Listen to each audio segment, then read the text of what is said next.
What's up, YouTube? M80 here, back for another movie review for you guys.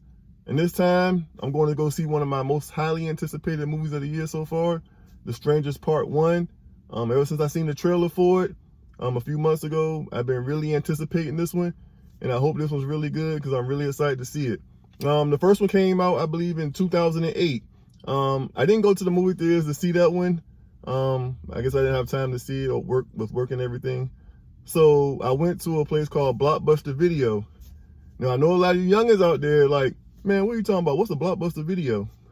Well, it's a place where we used to go to rent movies and video games before all the digital media, Peacock, Hulu, Amazon Prime, Netflix, before all that stuff got real big. So I went there, I rented it when I got off work one day, and I watched it, and I was blown away. The movie scared the mess out of me. And I was like, if I saw this at nighttime, I don't know if I'd be able to go to sleep or not. But I saw it in the daytime because I watched it, as soon as I got off work. So it's a good thing I didn't see it at nighttime, or I wouldn't have slept that night probably. So I liked the movie so much that I bought a physical copy of it a few months later. And I know once again, you youngins out there like, man, what's this you holding in your hand? Well, this is called a Blu-ray disc. I know a lot of places, retailers don't sell this anymore. These are pretty much distinct like the VCR tapes. Everything's digital now. But I love the movie so much, bought a physical copy. And the second Strangers movie came out, I believe, 10 years later, about 2018. I didn't go to the theaters to see that movie as well. Actually, I believe I rented that movie from Redbox. And I don't even think those are around anymore. They might be. But that was also a place where you could rent video games and movies as well. Yes, I know, I'm showing my age. And once I watched The Strangers Part 2, the sequel, it wasn't the best horror movie in the world. It wasn't the worst either. It was kind of in between. I rewatched it a few weeks ago, and it wasn't bad. It wasn't as good as the first one, which I thought was excellent. It wasn't good as the first one, but it was a passable horror movie. So now I'm at the movie theaters now, getting ready to see The Strangers Chapter 1. And I believe there's supposed to be 3 movies in this series. So first one comes out today. I'm very excited to see it, and I'll let you guys know how it is when I get done watching the movie. It's M80, and I'll be back after the movie. Peace.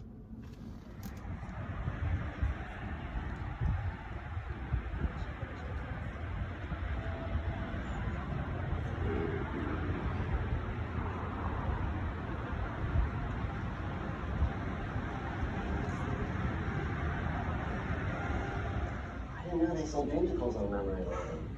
The flavor that takes you back. Get Wendy's new. Hey, what's up, guys? Just got out of the movie theater. Just saw The Strangers Chapter 1. This might be like a review / rant. Like I say, I really loved the first movie. It had that tension, suspense, atmosphere. It grabbed you and pretty much didn't let go till the end of the movie. And like I say, after that movie, it stayed with me. That movie scared me to death. It stayed with me. This movie, I won't remember it. Come tomorrow, I won't think about it. After seeing this movie, I'll sleep like a baby tonight. I won't even remember this movie come tomorrow. As you saw everything in the trailers, I'm not gonna spoil it, but this couple, they're on a road trip in Oregon, and they pull over to go get something to eat in this small town, which is another thing. If you're not familiar with the area, stay on the main roads. Like, why would you turn on a back road to go to a diner? Why don't you just stay on the main road and maybe go to a Chick-fil-A, find a Chili's, Fridays, something on the main road that everyone goes to. Not veer off on a back road and go to a local diner that only locals go to and they don't like outsiders. Why would you do that? Just stay on the main road. Then of course they go to the diner to eat. They have issues, and pretty much that leads them to the Airbnb and the cabin in the movie where they stay at. Once they get there, they're happy, they're enjoying themselves. Then after that, you know, you get some knocks, which is probably the scariest thing in the movie. There's a lot of knocking. Like you saw in the trailers as well, they knock on the door. Is Tamara here? They're like, no, she's not here. They go back to doing what they're doing.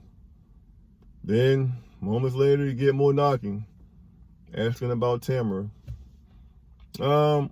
They just didn't have, like I said, the suspense from the first one when they're inside the house. It's just not there. They try.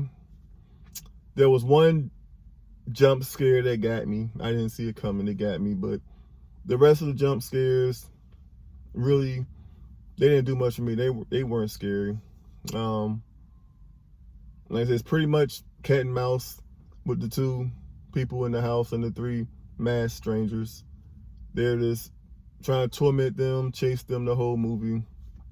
Then second, third act, the movie leaves the house and it's just cat and mouse in the woods. Three strangers chasing the two main characters. It's, I don't know. Find yourself, I mean, people that do stupid stuff in the movies that you wouldn't do in real life. Found myself cheering for the strangers after a while. And also, one of the main characters actually caught one of the strangers, had him dead to rights. But instead of doing what I would do or doing what you guys would probably do, this person wants to give a speech. They want to give an MLK, I have a dream speech to the person. And I'm like, if the shoes were on the other foot, they would take you out. That's what they've been trying to do the whole movie. But you want to do a I have a dream speech while you got this person dead to rights that's trying to kill you and your girlfriend. But you don't do it. You just want to give them a speech. So of course, eventually, the strangers get the upper hand on our two main characters. Take them back to the house. And if you've seen how the first strangers end, they try to repeat the same on how this one ends. That's about it. Like you saw the first one, you pretty much know how this one ends. And there's a post-credit scene as well, if you guys are interested in that. Honestly, if I wasn't waiting for the waitress in my theater to give me my credit card back, I wouldn't have stuck around. I didn't see any reviews before this movie, so I didn't even know there was a post-credit scene. But if I wasn't waiting for my credit card to come back, I would have got up and ran out. But while I was waiting, it was a post-credit scene, and it said to be continued. Okay. They're doing two more, and I just hope that these next two Stranger movies, they have to be better than this, because I can't sit through two more like this. Like I say, it wasn't terrible, but compared to the first one, which seems like they tried to rekindle that, bring those kind of vibes back, it didn't work. So hopefully the next two are better. If not, Lord help us all, I guess. So that's it for my Strangers rant / review. My rating out of 10, I would give it a 5. I'll give it a 5 out of 10. Like I said, I would take the first Strangers definitely. Even the second Stranger movie that came out in 2018, I would take that one over this one. Like I say, 5 out of 10. Don't spend your hard-earned money on it. Maybe a matinee. Maybe. If you're a Strangers fan, a matinee. And if you don't want to go see it during a matinee, wait for a VOD when it's like $2 or $3. Or if it's on regular free TV, then definitely I would recommend checking it out then. And that's it for the Strangers. Like I said, I give it 5 out of 10. I won't remember it come tomorrow. And I don't know about horror this year, but I've seen on YouTube a lot of people are saying that this year's been good for horror movies. How? I haven't seen it. Abigail I've seen, I enjoyed. Isabella, I really enjoyed that. First Omen, people love that movie, and if you don't like it or have any problems, issues with the movie, you don't like horror, you don't know horror, you don't know anything about horror, if you say something bad about The Omen, the first Omen movie, I thought it was okay. Didn't think it was the best movie in the world. Sorry. So my top so far are Isabella and Abigail. I really thought this one would be in my top 3 as well. I was excited to see it, but it was a dud. So we have other horror movies coming out that I'm excited for by the trailer. That's Maxine, starring my girl Mia Goth. I can't wait to see that. Hopefully that gets a theatrical, if I'm saying the word right, theatrical release. Maxine, Quiet Place. We also have the Aliens. Saw that Aliens trailer. Hopefully the new Aliens movie's good. Terrified 3. Can't wait for that to come out as well. Hopefully that's good. And horror movies, hopefully this year will get better. All I'm hearing is that this is a good year for horror movies. I saw The Devil. I believe that's what it's called. I didn't get a chance to see that. Everybody said that movie was excellent. It got a very limited theater release in my area, and due to my work schedule and the times of the movie playing in theaters, I didn't get a chance to see it. And I don't even think they're doing a physical release. So, but I don't have Shudder as of today, so I haven't seen that yet. Everybody's saying it's good, but I want to see that. But so far, it's been a dud for horror movies this year, honestly. People are saying it's an excellent year. Where? I haven't seen it. Maybe you guys in the comments let me know. I'll try to watch those movies. But hopefully this year, like I said, we have some good movies coming out this year by the trailers. So that's it. If Tomorrow, go and check out If Tomorrow with my special guest. This will be her first time on YouTube, so we'll see how that go. Other than that, sorry to be a negative Nancy, but if you like what you saw, like, comment, subscribe for me. I really appreciate it.